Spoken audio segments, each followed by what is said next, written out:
Bem, antes de mais nada, precisamos concluir aqui se, afinal, há uma crise na igreja, não é? Porque antes de falarmos sobre a crise na igreja, o que seria uma petição de princípio, é preciso perguntar-nos, primeiramente, se, afinal, hoje em dia, há uma crise na igreja. Bem, a resposta é claro, e, na verdade, é até evidente. Milhares de padres abandonaram seu sacerdócio. Milhares de religiosos e de religiosas retornaram à vida secular. Na Europa e na América do Norte, as vocações após o Concílio Vaticano II se tornaram cada vez mais raras. E não se pode nem mais computar o número de seminários, conventos e casas religiosas que tiveram de fechar. Para dar um exemplo, em questão de números, né? No conjunto da igreja entre 1962 e 1972, ou seja, 10 anos, 21.320 padres foram reduzidos ao estado leigo. Não estão incluídos neste número, claro, aqueles que deixaram de exercer a função e que nem mesmo solicitaram a dispensa. Entre 1967 e 1974, 30 a 40 mil padres teriam abandonado sua vocação. Esses números, por si só, logo após o Concílio Vaticano II, demonstram alguma coisa da crise na igreja, creio eu, e que seria difícil negar, não é? Todos os dados retirados do catecismo da crise na Igreja Católica do padre Matheus Gudon. Então, nós vemos números não mentem, não é? E, afinal de contas, o que nós podemos nos perguntar seria se a crise ela se deu em vista de um zeitgeist, ou seja, de um espírito do tempo, ou se a crise se deu em virtude de um erro cometido pelos papas conciliares, né? Pelo Concílio Vaticano II como um todo, pelo clero da época. Bem, nessa foto que está aí, vocês estão vendo hips em um festival usando paramentos, casulas romanas, descartadas logo no período do pós-concílio. A pergunta que fica é justamente se é apenas questão de tempo ou se é algo proposital. Bem, logo após o Concílio Vaticano II terminar, todo mundo que foi numa paróquia, numa cidade, numa igreja, deve ter alguma história para contar de um altar que foi destruído, de um paramento que foi jogado fora, de alguma coisa que foi descartada, né? Para colocar, por exemplo, o vídeo de um padre de Florianópolis falando contra as casulas romanas, aí na tela. Bem, após a demonstração desse vídeo, creio que nós não podemos isentar de culpa, justamente, muitos destes que, de fato, se valeram do concílio para conseguir, através dele, a destruição completa da tradição. Não completa, claro, porque a igreja não pode, isso não pode acontecer, porém, dentro dos ambientes oficiais, com certeza. Assim, é evidente que há uma crise na igreja, que as faltas de vocações são inúmeras. E, assim, vejam, 30 a 40 mil padres. E hoje, nós vemos mesmo, por exemplo, a Faculdade Sacerdotal São Pio X, mesmo juntando todos os institutos, nós não temos mais de tradicionais, né? Nós não temos mais de 2.000 padres juntos. Assim, é um número absurdo. 30 a 40 mil logo no pós-concílio largarem a sua vocação. Isso é mais do que 20 vezes o número de sacerdotes tradicionais que celebram a missa tridentina hoje em 2025. Assim, estamos realmente reduzidos a um número pequeno, ínfimo. E, bem, precisamos tratar ponderadamente sobre a missa nova, sobre os novos sacramentos, sobre a doutrina do Concílio Vaticano II, claro. Porém, é impossível, humanamente falando, negar uma causa e efeito entre um e outro. Ou seja, entre o espírito dos inovadores, as suas pretensões, as suas realizações e as suas consequências, ou seja, a perda das vocações, a perda da fé por uma boa parte dos fiéis. Tanto que o Papa Paulo VI, no final de sua vida, sempre estava irritado, e ele confessa isso muitas vezes em cartas ao seu amigo Jean Guiton, por exemplo, e lendo aqui uma citação, lembro-me que Com os meus artigos e as minhas intervenções, quis mostrar que, depois do concílio, as vocações espirituais aumentariam em número e em zelo, que as conversões também aumentariam e que a fé dos católicos seria reavivada e expandida. Aconteceu o contrário, e a tal ponto que, numa conversa sobre isso com Paulo VI, viu perder a paciência. Ou seja, aquele mesmo Papa que falou que, por alguma razão, a fumaça de Satanás entrou no templo de Deus, claro, ele deixando a janela aberta é muito mais fácil. Entretanto, nós não podemos ver senão que a confissão feita pelos próprios fautores dessa grande situação já demonstram em evidência também uma culpabilização da parte deles, ou seja, que eles também têm culpa no cartório, e não apenas uma culpa, porém a maior culpa, porque eles são muito mais do que um hippie, muito mais do que uma pessoa que não tem a dignidade sacerdotal, episcopal e muito mais papal. O peso incide sobre eles de modo muito mais pesado, com muito mais culpa. Portanto, sim, é uma crise e, como diria Gustavo Corsão, é uma crise de fé e ela é grave. Isso também citando Júlio Fleischmann, né, o pai de Dom Lourenço. Assim, nós não podemos senão que concluir que a crise na igreja, ela existe. Agora, ela se manifesta de diferentes maneiras em diferentes lugares. Por exemplo, a teologia da libertação. A teologia da libertação dá espaço para um vídeo inteiramente à parte.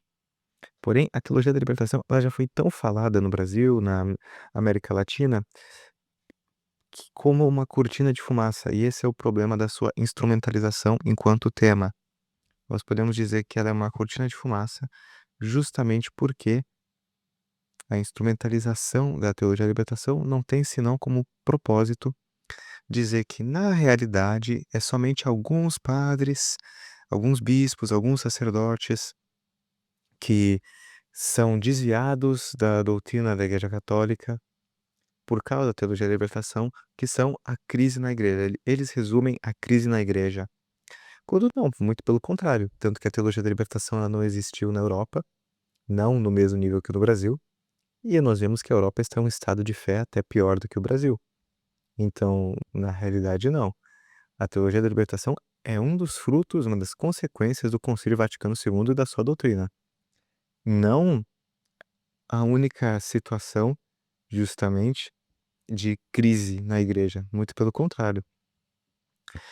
A teologia da libertação é uma consequência, justamente, da doutrina do Concílio Vaticano II aplicada na prática e que influiu dessa maneira na América Latina, porque nós temos uma grande pobreza, grandes dificuldades, não é? Grandes diferenças, de fato, entre uma população, a classe A, a classe B, a classe C.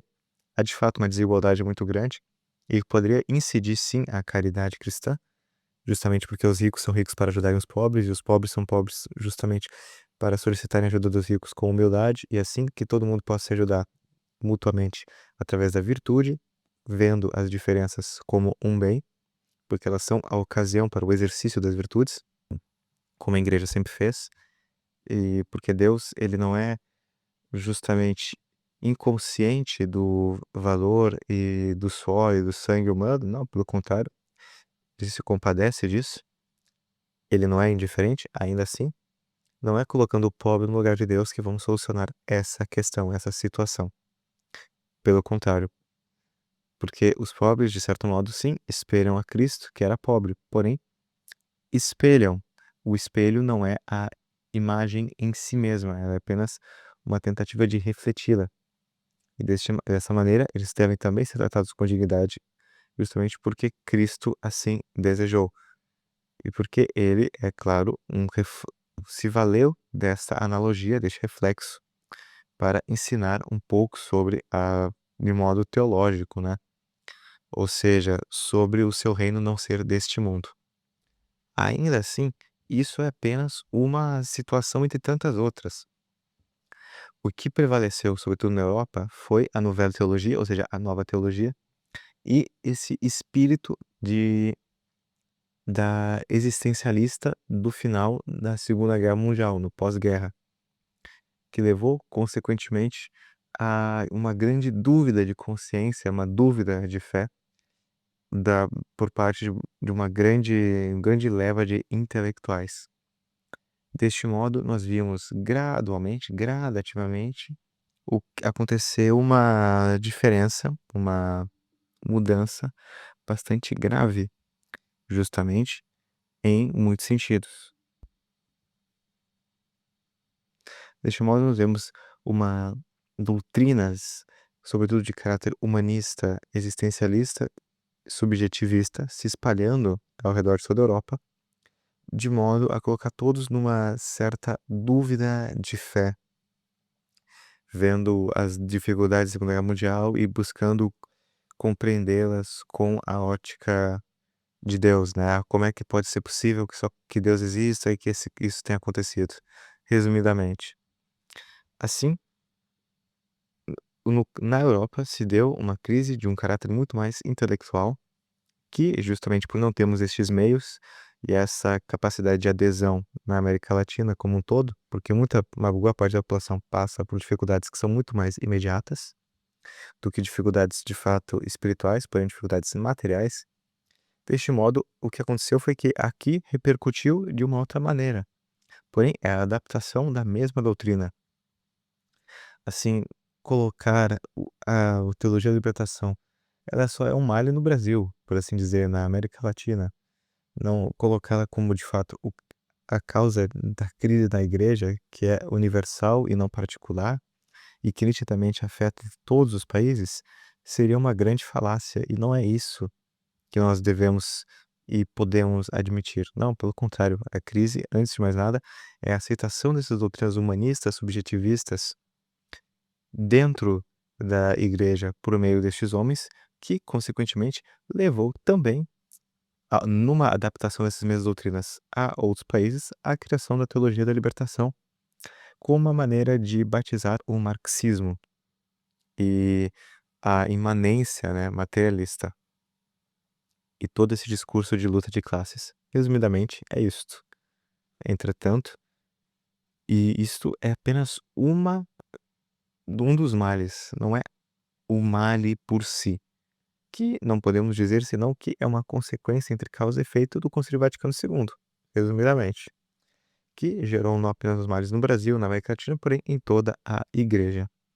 A perda de vocações, a perda de fé, a mudança da concepção de sacerdócio, a mudança da concepção de missa, a mudança da concepção de da fé católica como um todo, né, a entrada do colegialismo, que é a democracia dentro da igreja, a entrada da liberdade religiosa e da liberdade de consciência e, bem, resumidamente é isso.